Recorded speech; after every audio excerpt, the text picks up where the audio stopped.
and we're here with Dan Gregg in Coralville, Iowa.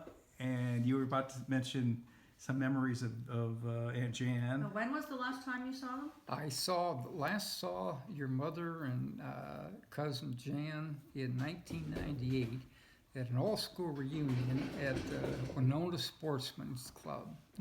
Had a great chat with both of them, and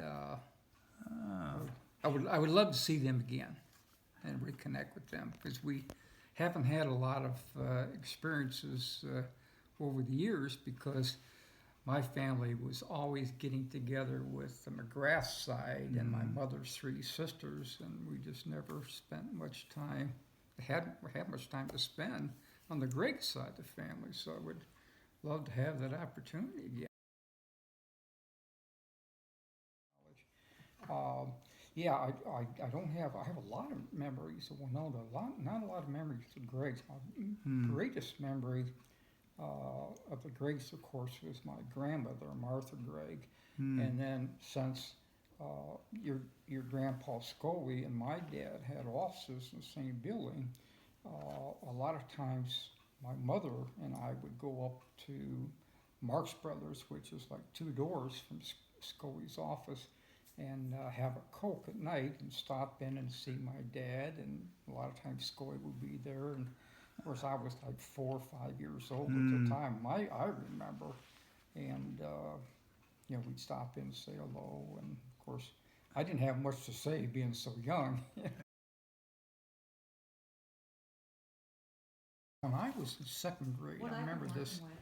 I was wanting a bicycle for Christmas, because I like 2 years when I had dragged out of the basement my sister's girl's bicycle. Had flat tires, and I was riding it around the neighborhood with flat tires. A couple of people, I remember telling Dad, Neil, you got to get Dan a bicycle. So, my sisters had taken me over to Grandma Gregg's. Okay. On Christmas Eve. Grandma Gregg, which is Martha. Yeah. Yep. Who just lived like a block west of us. Mm-hmm. And I was pretty sure I was over there to make sure I didn't see Santa Claus bringing in a bicycle. And when I came back, there was a call came in apparently that Santa Claus had been there and left. And my sisters brought me back, and I had my bicycle.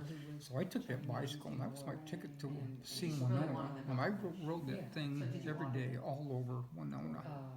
And so your mother and Scully and Jan and Judy, Esther, were on the north side of town. We were pretty much in the middle.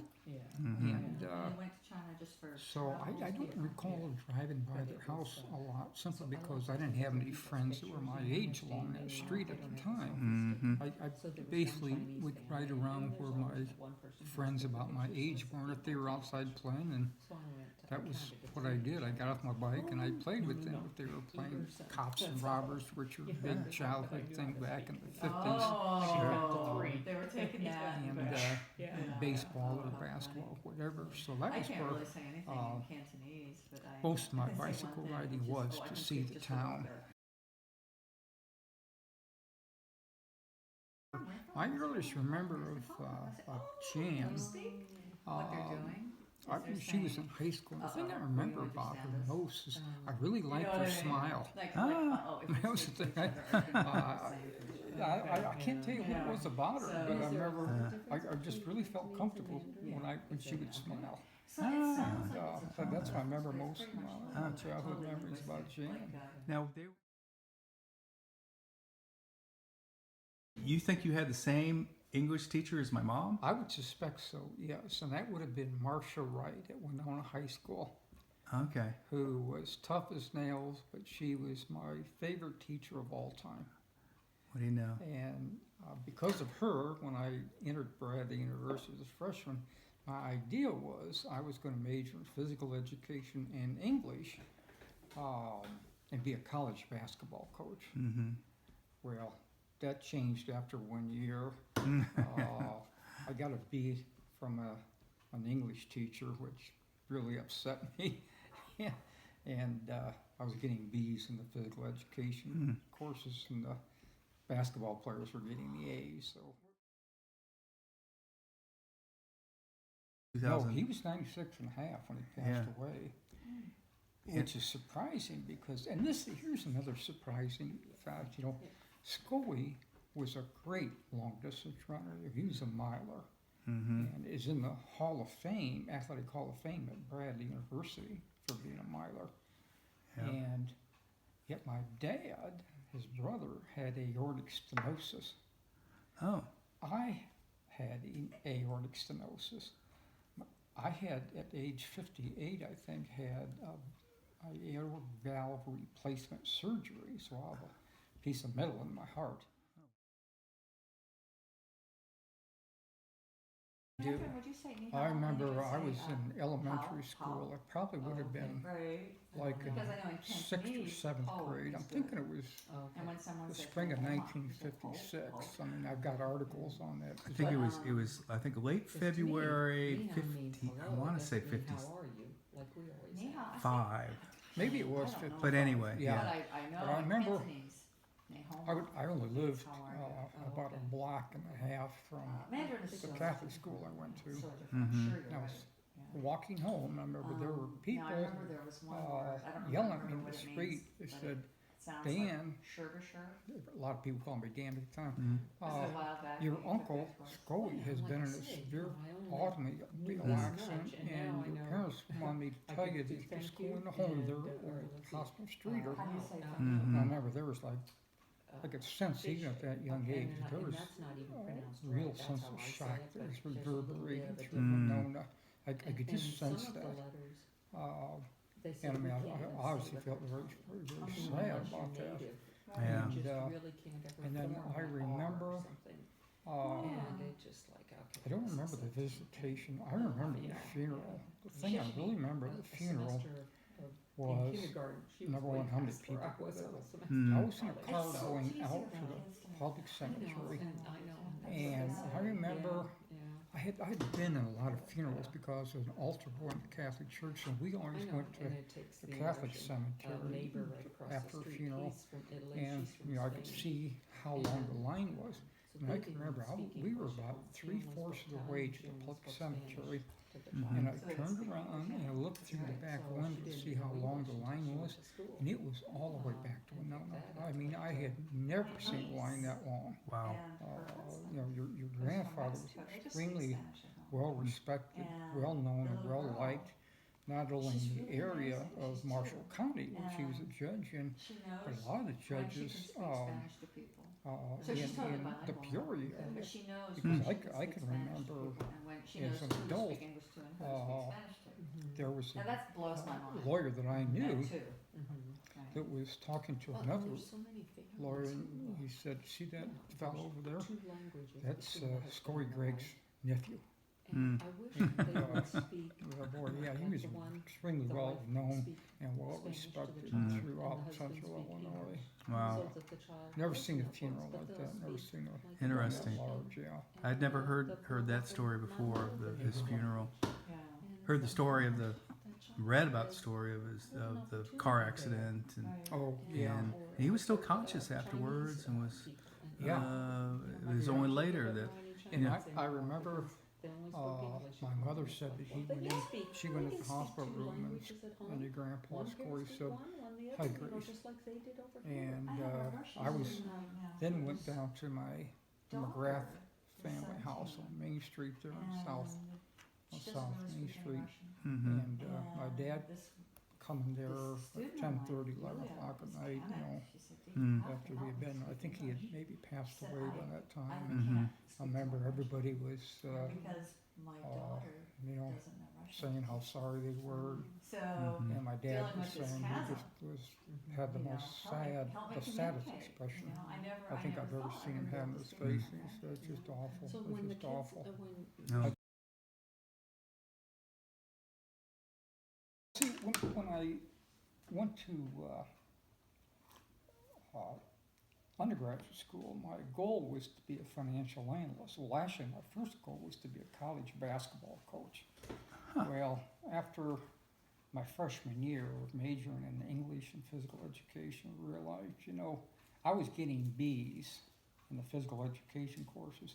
All the basketball players were getting the A's, and that really teed me off. So you and I kind of realized, reset your sights at that point. without being a major college basketball player, I probably wasn't going to get a very good job. I would end up coaching basketball in a town like Winona. I didn't want to live there any more than the 18 years that I was there. So I switched to business, and I was going to be a finance manager or a financial analyst for like a big bank or an insurance company. And then I took this one course as a senior called Business Policies, which really had a synergistic concept with all the different areas of business: finance, manufacturing, advertising, human resources, and so forth. And I just fell in love with that course, and I decided I wanted to be a general manager. Enjoyed business management. Yeah, and being a finance manager, I was really concerned about just sitting behind a desk, because I'm a very outgoing, social person and thrive on interaction with people. And I needed that, and I was a little worried about that. And plus financial managers, accountants, pretty much a number of people. And I enjoyed that aspect, but I knew I wouldn't be happy if I didn't have intense interaction with other people. So, and then I realized also if I went into private industry, you're 45, 50 years old before you become a plant manager.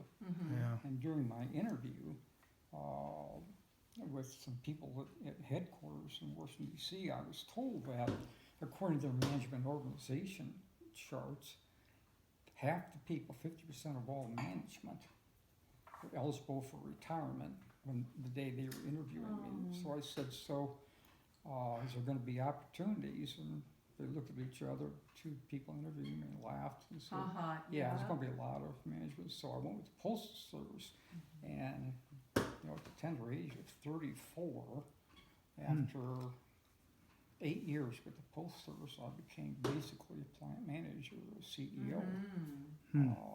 And I'm very proud to say that we never had a losing year financially. In fact, our profit margin was obscene. It was like 150 to 200%. Really? This year we took in $25 million in revenue and spent $8.5 million. When I went to the Postal Service, I was in headquarters for, like the first couple of weeks before we went out the field for a 6 weeks travel, visiting all different post offices, different sizes and different levels of mechanization. And they were making such a big deal, they had to turn this organization around. That was their term. And the big thing was, boy, you didn't want to be affiliated with politics at all. So the first thing I did was register as an independent. And I'm still registered as independent today. Good on you. Good on you. That's great. But, they did not like that you weren't a party boy, huh? So to speak. Sorry, that comes out wrong. Well, I think they But were more upset the fact that I never went. I wasn't local. All their previous appointments, they all grown up and spent their lives in Iowa City and were big Democratic campaign chairman. And what complicated this was that there were 18 people who apparently applied for the postmaster job in Iowa City. Iowa City, that job also Iowa City includes locals come. Coralville. Yeah, it also includes Coralville. So I was postmaster of both towns. But there was a fella here who had been with the Iowa City Post Office for about 30 years. He was a big Democratic contributor. So they were upset that he didn't get the job. He was upset that he didn't get the job. And, So how many years altogether were you the postmaster? I was postmaster here for 18 years. 18 years. There was one postmaster who served longer than I did. He served for 29 years. He was an old political appointee. Thinking back maybe in the 30s. And you went to work in Iowa City, I guess. Yeah. At the, I don't even know where the big post office is down there, It's, well, it used to be right downtown on Clinton Street. but, In fact, it was 400 South Clinton Street, which is 4 blocks directly south of Old Capitol, on the same street. They have since, and I kept complaining about, you know, we had a lousy building. It wasn't even made for it to be a post office, but we were spending like $675,000 a year for this building, and it was a terrible building. And I said, you know, we could build a new building that's really nice for less than $675,000 a year. Well, finally, when the General Service Administration that owned the building raised their rates here about 3 or 4 years ago, and they you know, moved out of there and they moved down to extreme southeast corner of Iowa City, which has had upset a lot of people. There's no downtown location anymore, and that really surprised me. It was very inconvenient for businessmen. It was a lot cheaper. And nowadays, everything is just all about money with the postal service. is that where it still is now? Yeah. Now there's a Coralville station. Yeah, some outpost. Yeah, basically what it is, which is in along the railroad track just south of Highway 6.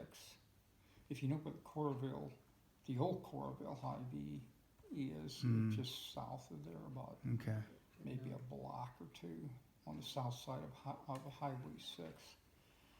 And it was a fast track management program. We were supposed to come out in the field and gain 2 years of experience and then go back into headquarters in Washington, D.C. and eventually run the Postal Service. Well, out of 43 that were selected in this program nationwide, there were only about maybe 4 or 5 at the most that stayed and went into Washington, D.C. stayed because there were no area wage differentials at the time, and the cost of living in the Washington, D.C. area would really reduce your standard of living if you lived there. Sure. So most of us decided that the place to be would be out in the field. Well, what do you know? Now, what led you to Iowa City? Well, I got a big break. It was supposed to be a temporary assignment when I was in Baldwin. See, I was only in Baldwin 7 months. Oh, okay. And then I was tapped to take over the acting controllership for the Postal Service for the state of South Dakota, southwest Minnesota, and northwest Iowa. And I thought I was only going to be up there for like 6 months. They were putting together the budget for that area for the Postal Service, and they wanted me to do it. And I was up there for probably 2 or 3 months, and the district manager decided he wanted me to fill the vacant position. So then we stayed there, and we moved after a year of being in Baldwin. And then from there, I came down to Iowa, and which is a real interesting experience because I was the first non-politically appointed postmaster in Iowa City, which upset the heavily dominant Democratic Party here. Thank you. Yeah, but that bomb threat thing that was during the draft, which I think was in 1980. And there was a bomb threat called in, and I wasn't in Iowa City. I was in Cedar Rapids at a management meeting that day. I didn't know anything about it till it was all over. But the manager who was in charge contacted me through the right protocol to determine whether there was going to be an evacuation. And based on the security analysis, the Postal Inspection Service says, no, you don't have to evacuate. The specific threat was that there was a bomb in a mailbox. Well, we couldn't get the word out to the letter carriers because they were out in the street. So we checked the collection Pre-cell phone, boxes. pre-cell phone time. Yeah, oh yeah. Interesting, huh? That was different. Yeah, And we checked all the boxes and didn't find anything, so we didn't know. Was it a real bomb? Oh, no, there was No. never anything. Never anything, just a No. threat. No. Just tricking me. Now, of course, your dad was the postmaster of Winona, Yes. Illinois. Mhm. So it's a little bit of following in the footsteps of your dad. Yeah, that was quite coincidental. In that fact, just I coincidental? kept the fact from him that I was interviewing because, I didn't want him to be upset with me if I didn't decide not to go with the Postal Service. But, yeah, that seemed to make him very happy. Yeah. Oh, I bet it did. Yeah. Well, I remember they said back in his day it was definitely a political Oh, yeah, appointment, yeah. and I think he was a Democrat. And seems like they all were. Scully was a Democrat, and Yeah. Well, see, my grandfather, Daniel H., was a representative to the 1912 National Democratic Convention, which nominated Woodrow Wilson as president, and that's on the internet. What I can't find on the internet is my father told me that he was also FDR's downstate Illinois campaign chairman when he ran for re-election in 1936. Huh. But you said that you lived in Baldwin, Missouri? Baldwin, Missouri. Because I mentioned it to my mom, Yeah. and I don't think she could remember that you actually came over to her house there while... Do you remember having a ping pong table in your lower I level? do. I I played do. ping pong with your mother and dad there. And you were over at we lived on Baldwin, or Steamboat Lane, 135 Steamboat Lane Steamboat Lane in Baldwin. in Baldwin. Yeah, just north of Highway 6 or Manchester Road. No, Sure. Highway 6. I forget what the number was, but it was Yeah. Manchester Road, about probably 2 or 3 blocks north of there. Grandfather was always Dan, wasn't he? I think so, yeah. I mean, I don't really know because, he died 2 years before I was born. Oh, that's right. Yeah, Yeah. I never knew him. years ago. They say the That's only right. way It's, that you can get out of the Jan and my mom remember him have to be a landowner. as a kind of a The only way stern you can sell is if you're leaving. gentleman. Well, Because you can't see, I afford to sell remember long. Grandma Just Gregg, like, Martha, as being Um, pretty stern. Yeah, Which she I looked think was- stern too. Which I think was really pretty common back in those. Yeah. I mean, further you go back in time, It's pretty amazing. at least in the smaller rural communities, Mhm. I You think know how you have, people, okay, we're that was on pretty the- much the general persona of everybody. So you're Mhm. gonna have to Just wait. very stern. Well, they were kind of pioneers in a way, and they had to be pretty tough. My sisters, Colleen and Suzanne. Oh yeah, Colleen and Suzanne. Yep, yep, those yep. my guys, yeah. Oh yeah. And I have to get with them too. Now, what you said? Colleen lives. One of them lives in Streeter, right? That's Colleen. Colleen lives in Streeter, and then Suzanne lives. Washington, Illinois. Washington, Yeah, Illinois. They've been in those communities, gosh, The holidays are very I'm gonna difficult say for since them and, the late 60s. difficult for them to get Mhm. back to. What's your sister? Aunt. Aunt. She was Scully and Neil, my dad's sister. Okay, okay. Yeah. And I Yeah. remember So then back to because knowing about Was that- when she died. was that Back to knowing when Esther What's died. that? Okay. Oh, yeah. I don't, can't Yeah, she was 100 years old. She just passed 100, and then we heard that she had passed. And I didn't go to her funeral either. yeah, I would have gone if I'd have known anything yeah. about it. And it took a while. She was buried up next to Scully, right there in the. Well, I've seen their grave. Yeah. Yeah. Oh, have you? Yeah. And see, they're not buried too far from Daniel and Martha. Fairly Yes. close. I was surprised. Yeah. I need to get back up there, and we went up there in the middle, well, around Christmas time. Oh, When was that? so cool. 3 years ago. The graveyard. Is We went. that when you had the picture taken in front of the Great Yeah. Building? Yeah. Yeah, in front of the Gregg Building. Oh, Yeah. Did it look like that when you were? Because it looked like there was a facade that they See, put on there. my first recollection of the Great Building, it was that picture I sent you. Oh, That okay. it was black wood and it's Okay. huge picture windows, 2 of them on each side of the door. Yeah, yeah. And then I'm going to say in the early 50s, they had this big renovation. That's when they put the stone in the front. In fact, Yeah. I can remember them, the mayor, a fellow who later, he was a classmate of Scully's, later became the mayor of Winona, was the one who was general contractor for it. Okay. He was out there and he'd take these stones and he'd take a chisel and hammer and he could just look up there and know how long the Hmm. stone had to be and he'd do it. Yeah. He'd break it off and they'd put up there. Geez, it fit in there really well. Never ceased to amaze me. Well, you know, I mean, Yeah. even as young as I was, I said, aren't you going to use a ruler or something for that? But I remember that very well when they were doing that. I heard that renovation. Jan would always talk about, or my mom too, about how it was a hopping little town Oh, on a Friday night. well, yeah. See, the thing about it was, you know, Main Street went on now.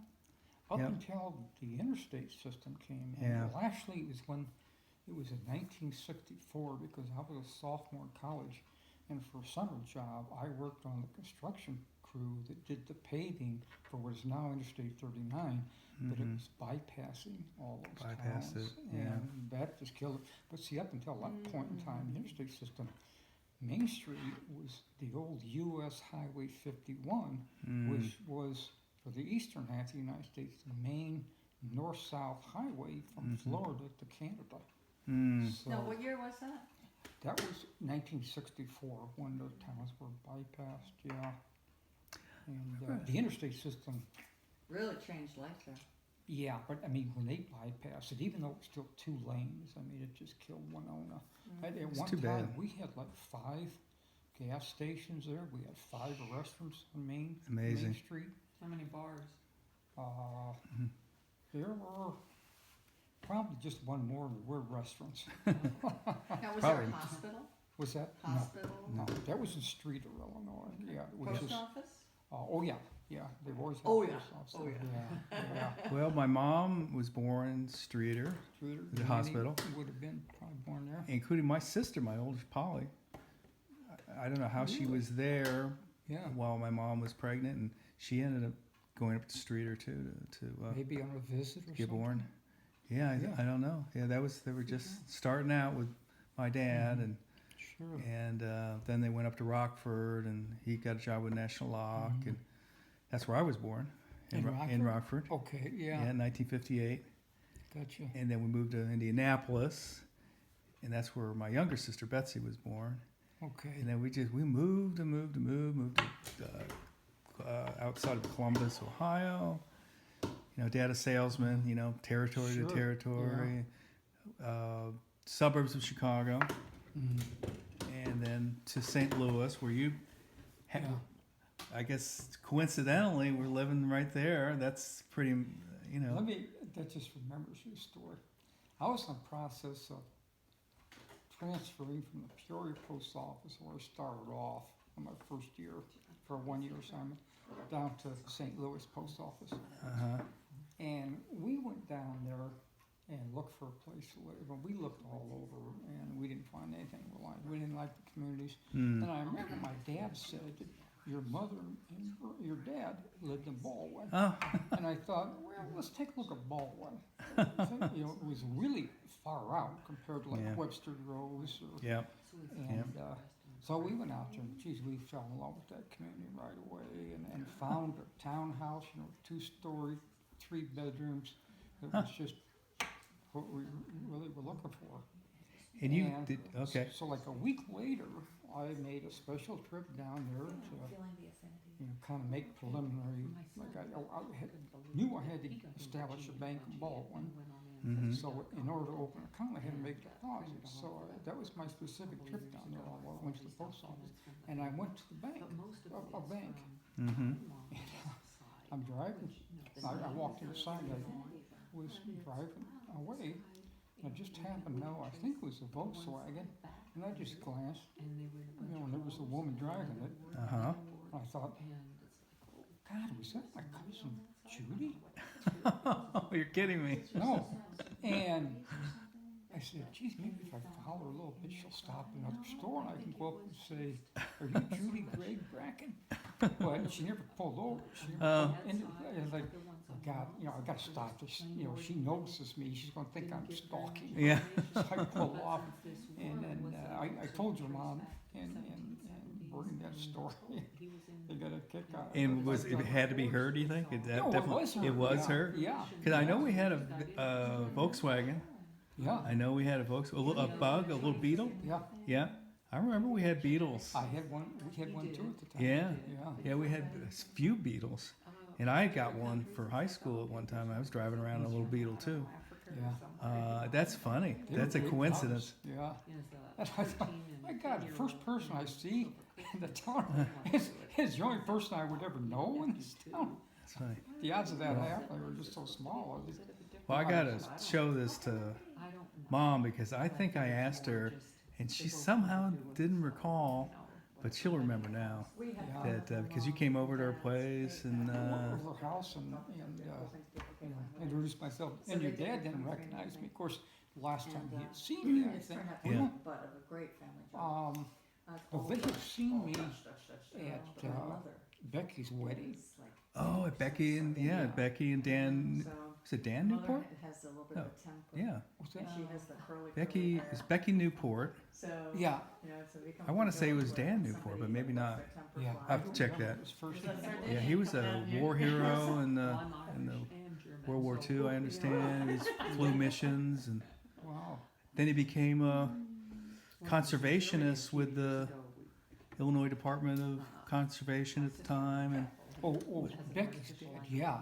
oh, yeah, Becky's dad. I'm sorry. Yeah, Jack Calhoun. Yeah, Jack Yeah. Calhoun. Yeah, that's right. The Yeah. thing I remember about Jack I Calhoun. got the generations mixed up. Yeah. He Okay. was a scoutmaster when I was small. Oh, really? Ah. There's 2 trees in the front yard of the house I grew up in. Yeah. And his Boy Scout, I remember his Boy Scout troop Yeah. planted those 2 trees. Yeah.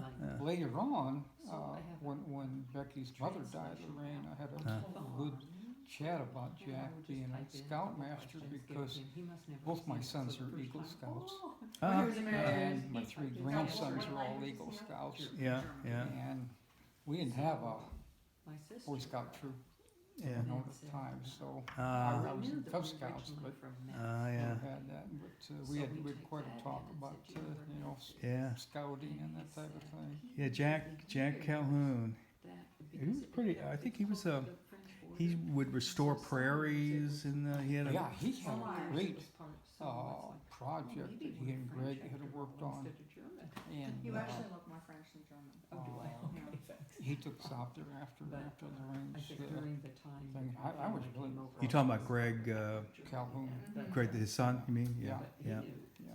Yeah. You see, Greg was Somebody would say. fairly close in age to me. My problem was all my cousins Yeah. were 10 years older than me. Yeah. There's I something mean, on my about grass side, I had a cousin who was a year older and another one who was 5 days older. Mhm. But I was the youngest of the. Neil waited a while before he had you. Yeah. He was, I think, almost 40 maybe when. About 38. I 38, figured, yeah. Yeah. But see, Greg and Becky were close to my age. In fact, they're both younger than I, as I recall. But I remember when they were living in Virginia, they would come up and visit Grandma Greg. Uh huh. And Greg a lot of times would, because he was the male connection Yeah. in the Greg family. We were the only 2 males. Yeah. He would come over and stay overnight at our house, and we would watch these scary movies at night, and we'd talk about them with Dad the next morning, which would be on like a Saturday or Sunday morning, and Dad would get a kick out of or telling about the scary stories. That's funny. Now, But Now, that was a Greg- big thing. Greg, I guess, had kind of an unhappy life, or maybe later I heard he. I don't know. I'd lost Alcoholism, maybe, or something. really. And That's what I had drugs heard, possibly, but yeah. I don't know. I Yeah. saw him at Lorraine, his mother's funeral, and Mm-hmm. they had a cat, and I'm highly allergic to cats. Yeah. We went across the street to where Greg's girlfriend was in Virginia, and walked over there. Becky came over, and we all had a good visit. And I had the impression that we don't talk about that. he wasn't on a real straight So what path do we at pay the Yeah. time. These little pictures But I always liked Greg. I mean, he's my Yeah. cousin. Probably, Yeah. probably. Well, I think, So got a question over here. Yeah. Got a question. yeah, in front of the Gregg building, Oh. yeah. Did it look like that when you were, because it looked like there was a facade that they See, put on there. my first recollection of the Gregg building, it was that picture I sent you. Oh, That okay. it was black wood and it's Okay. huge picture windows, two of them on each side of the door. Yeah, yeah. And then I'm going to say in the early 50s, they had this big renovation. That's when they put the stone in the front. In fact, Yeah. I can remember them, the mayor, the fellow who later, he was a classmate of Scully's, later became the mayor of Winona, was the one who was general contractor for it. Okay. And he was out there and he'd take these stones and he'd take a chisel and hammer and he could just look up there and know how long the Hmm. stone had to be and he'd do it. Yeah. He'd break it off and they'd put up there. Geez, it fit in there really well. Never ceased to amaze me. Well, you know, I mean, Yeah. even as young as I was, I said, aren't you going to use a ruler or something for that? But I remember that very well when they.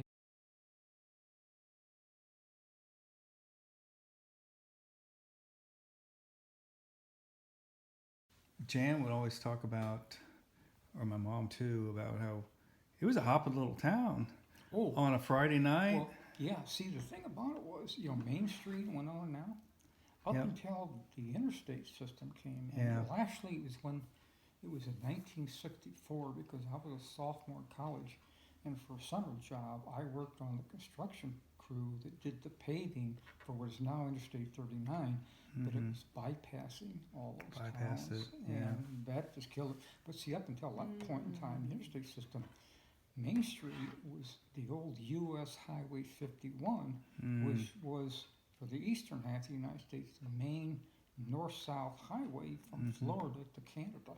Mm. So No, what year was that?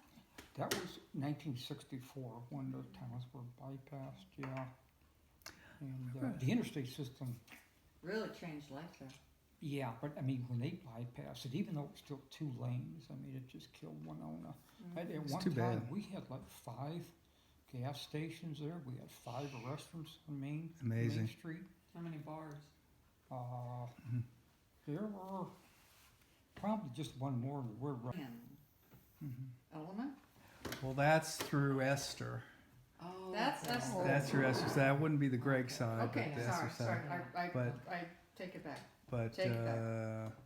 yeah, they go way back on the Hungarian We're side. just spouses here who are kind of like firing Um, questions. Some of them are misfires, sorry. Because Martha Gregg, or Martha Missel, was all German. Yeah.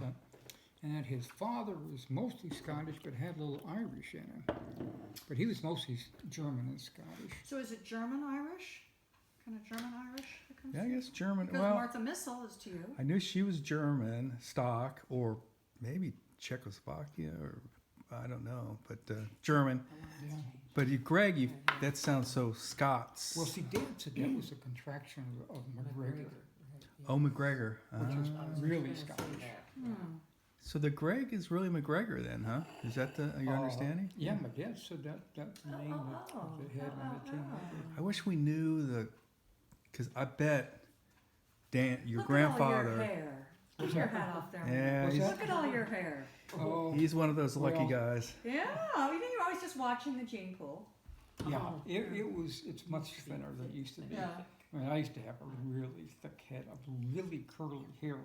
Back in the 60s, you know, when they got into the hippie thing and everybody's growing short with it, Yeah. and I wouldn't dare do that because I thought my hair, when I let it grow long, started getting curly, it looked horrible. Of course, now everybody wants to have a head of curly, wavy hair. But I thought that, well, I think one of the things I didn't like about that was my mother had me had a full head of curly hair. And there were times I'd be walking down the street in Winona with my 2 female cousins, one a year older and 5 years older. And, you know, some guy would say, Hi, girls. Oh, yeah, yeah, yeah, They yeah, would yeah, yeah, just yeah, yeah. really would. I Nothing, would be nothing gets seething. me more angry than when homeless people. And they came like from the Gregg or the No. Gregg side. Yeah, Dan's dad or mom, and they just suddenly showed up in upstate New York, but there's Yeah. no tracing back to the old country, huh? They just. That's the one side I can't. Back in those days, I mean, people just don't seem to, unless they really put a special emphasis, like I was a family thing, people didn't seem to do that back in those days. Because I talked to a lot of people that say, well, you know, we just never Yeah. did genealogy thing. Now I had a. Well, there was the family Bible, right? Yeah. Maybe that's about it. Good point. Yeah. The family So Bible. we're just stuck right now in upstate New York, as far as the Greggs go. Yeah. And And- at some point in time, I'm assuming that the Greggs came from Scotland. Yeah, McGregor's. Yeah. And we're here with Dan Gregg in Coralville, Iowa.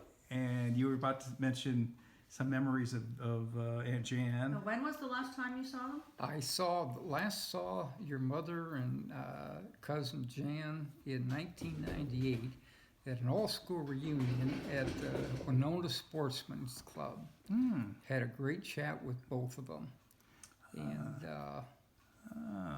I would love to see them again and reconnect with them because we haven't had a lot of experiences over the years because my family was always getting together with the McGrath side and my mother's three sisters, and we just never spent much time, hadn't had much time to spend on the Gregg side of the family. So I would love to have that opportunity again.